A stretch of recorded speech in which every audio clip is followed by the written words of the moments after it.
Welcome to channel accounts की पाठशाला with me from गौरव। चलिए बात करते हैं आज के टॉपिक पे। हमारा आज का टॉपिक है मेथड्स ऑफ डेप्रिसिएशन। हमारा मेथड ऑफ डेप्रिसिएशन हमारी प्रीवियस वीडियोस का जिसका नाम था संपत्ति में होने वाली कमी को कैसे समझे, इसी का सेकंड पार्ट है। मैंने वीडियोस के एंड में पहले ही बोला हुआ था कि मैं इसका सेकंड पार्ट जरूर बनाऊंगा, क्योंकि उसमें हमने संपत्ति में होने वाली कमी को तो बता दिया था, लेकिन कौन से मेथड से संपत्ति हमारी कम होगी, कैसे हम उसको समझेंगे।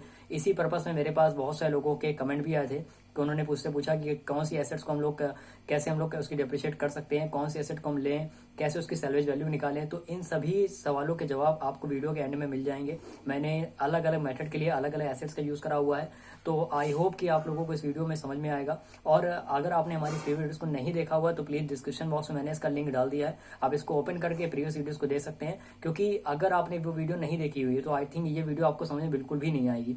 तो ये वीडियो उससे कनेक्टेड है, तो प्लीज प्रीवियस वीडियोस को जरूर देखें। और अगर हमारे चैनल पर नए हैं प्लीज चैनल को लाइक, सब्सक्राइब, बेल आइकन को प्रेस करना ना भूलें। Now we are talking about the methods of depreciation. So there are the two types of depreciation. First one is straight line method and the second is return on value method. वैसे method हमारे बहुत सारे होते हैं, लेकिन compulsory हमारी accounting में दो ही मेथड का यूज ज़्यादा होता है, स्ट्रेट लाइन मेथड और दूसरा है हमारा रिटर्न ऑन वैल्यू मेथड। मैंने इन दोनों ही मेथड को एक्सप्लेन करा हुआ है और कौन से मेथड में कौन सी एसेट्स का यूज करके हम डेप्रिसिएशन की वैल्यू को निकाल सकते हैं वही मैंने इसमें बताया हुआ है। तो प्लीज़ वीडियोज़ को एंड तक जरूर देखते रहिए, आई होप आपको समझ में आएगा। पहली बात करते हैं स्ट्रेट लाइन मेथड की। तो देखिए ये सिंपल मेथड होता है हमारा, ये सभी में अप्लाई होता है। It involve simple allocation of even rate of depreciation every year over the useful life of the assets. जब तक आपके पास जो आपकी एसेट्स है अगर उसकी यूजफुल लाइफ चलती रहेगी तो उसमें जो डेप्रिसिएशन वो हमारा कटेगा वो सेम ईयर में कटेगा और सेम उसका एलोकेशन होगा। तो इसका निकालने का डेप्रिसिएशन बहुत ही सिंपल सा फॉर्मूला होता है। एनुअल डेप्रिसिएशन एक्सपेंस यहाँ इज इक्वल टू एसेट्स की जो कॉस्ट होती है उसमें से माइनस करते हैं रेसिडुअल वैल्यू को। कभी कभी रेसिडुअल वैल्यू को हम लोग स्क्रैप वैल्यू बोलते हैं, ये हम लोग बोल सकते हैं सैल्वेज वैल्यू भी। और इसको डिवाइड करते हैं जब तक आपने useful life of the asset, मतलब जब तक आपने उस एसेट्स का यूजफुल लाइफ करा होगा, मतलब जो आपने यूज करा होगा। तो चलिए देखते हैं इसको कैसे निकाल सकते हैं।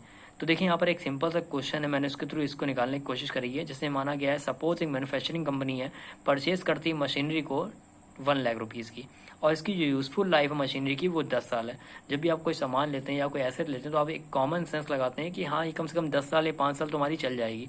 तो यहाँ पर एक उसी तरीके के इन्होंने एग्जाम्पल लेके उसको बताया हुआ है। और जो इसकी रेसिडुअल वैल्यू है कि हाँ हो सकता है मशीन को बेचने में हमें इतनी वैल्यू तो मिल ही जाएगी, 20,000 तो हमको मिल ही जाएगी। तो उसकी रेसिडुअल वैल्यू जो होगी मशीनरी की वो 20,000 रुपये है। तो उसका डेप्रिसिएशन हमने कैसे कैलकुलेट करेंगे सिंपल मेथड से। तो देखिए निकालने का फॉर्मूला याद होगा आपको कि हमारे जो परचेज ऑफ एसेट्स होती है, हमारी परचेज ऑफ एसेट्स की वैल्यू हमारी कितनी है 1 लाख रुपये है। इसमें से माइनस करेंगे हम रेसिडुअल वैल्यू, रेसिडुअल वैल्यू हमारी कितनी है 20,000 रुपीज एंड इसको डिवाइड कर देंगे किससे हम लोग 10 से।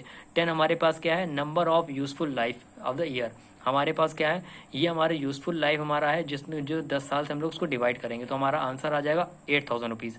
तो हमारी जो कंपनी है वो क्या करेगी 8,000 रुपये का डेप्रिसिएशन करेगी हर साल। और कितने सालों तक, ये लगातार 10 सालों तक हमारा डेप्रिसिएशन टेबल में शो होता रहेगा। देखिए कुछ इस तरीके से हमारी टेबल बनेगी जिसमें ओरिजिनल कॉस्ट माइनस करेंगे रेसिडुअल वैल्यू को।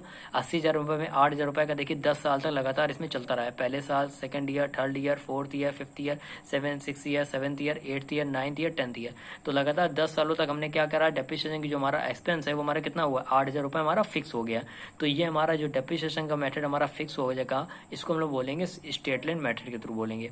और देखिए यहाँ पर हमारी कुछ एसेट्स होती है हमारी जिनमें हम यूज़ करते हैं। जैसे हमारा पहले है शॉप लिफ्टिंग हो गई हमारी, दूसरी हमारे पास हो गए डिस्प्ले इक्विपमेंट हो गए, तीसरा हो गया ऑफिस फर्नीचर, फोर्थ हो गया मशीनरी, फिफ्थ हो गया इक्विपमेंट और सिक्स हो गया हमारे व्हीकल।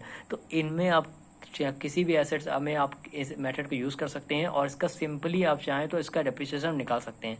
तो ये स्ट्रेट लाइन मेथड देखिए ऊपर लिखा हुआ है, स्ट्रेट लाइन मेथड के थ्रू हम लोग क्या कर सकते हैं इनका डेप्रिसिएशन इजिली निकाल के सॉल्व कर सकते हैं। तो चलिए बात करते हैं। आई होप आपको पैरामीटर्स क्लियरली समझ में आ गया हो। चलिए बात करते हैं दूसरे मेथड की जिसका नाम है रिटर्न ऑन वैल्यू मेथड और डिमिनिशिंग मेथड भी इसको बोलते हैं हम लोग।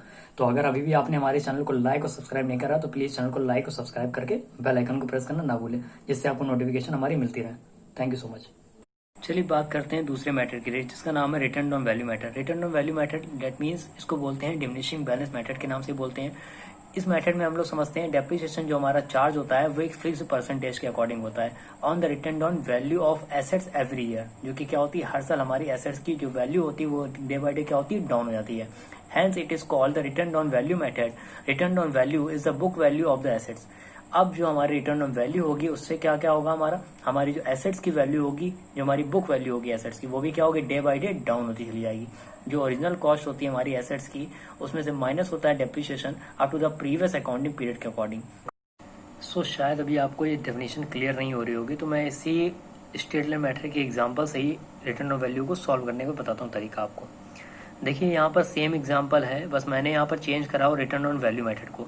Suppose a manufacturing company purchase a machinery of ₹1 lakh and the useful life of machinery are 10 years and the residual value of the machinery is ₹20,000।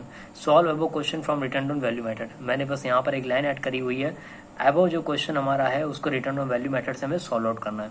लेकिन निकालने का डेप्रिसिएशन तरीका हमारा सेम होता है। एनुअल डेप्रिसिएशन जो हमारा एक्सपेंस का चार्ज होगा वो 1 लाख माइनस 20,000 डिवाइड करेंगे 10 से इज इक्वल टू 8,000 रुपीज़ हमारा क्या होगा, हर साल हमारा निकलता है। ये हमारा स्टेट लाइन में हमने सीखा था।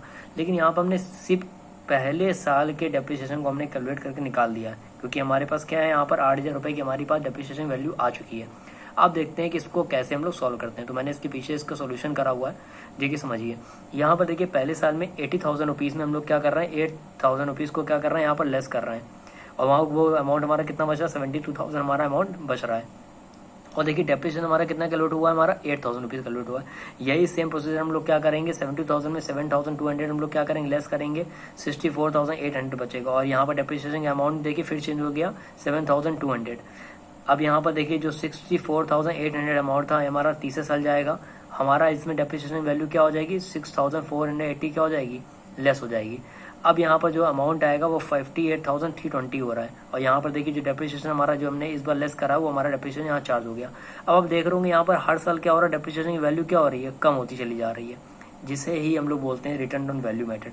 तो ये जो रिटर्न ऑन वैल्यू मेथड है ये हमारे पूरे के पूरे 10 साल तक एप्लीकेबल होगा। इन 10 सालों में हम लोग क्या करेंगे, इसकी जो वैल्यू कम होती जाएगी हमारी एसेट्स की, उस वैल्यू से हम लोग क्या करेंगे, उसका एक फिक्स परसेंटेज निकाल के या 10% परसेंटेज निकाल के यहाँ पर हम क्या करते रहेंगे, उसका डेप्रिसिएशन हम एलोकेट करते रहेंगे। तो ऐसे ही हम लोग क्या करते हैं, हम और भी जैसे हमारे पास शिप है, हमारे पास कार है, हमारे पास टीवी है, हमारे पास इक्विपमेंट है, हमारे पास इंजन है, हमारे पास बिल्डिंग है, हम उनका भी डेप्रिसिएशन रिटर्न ऑन वैल्यू के मेथड के थ्रू हम निकाल सकते हैं। आई होप ये वीडियो आप लोग को पसंद आई हो। Don't forget to like, subscribe and share.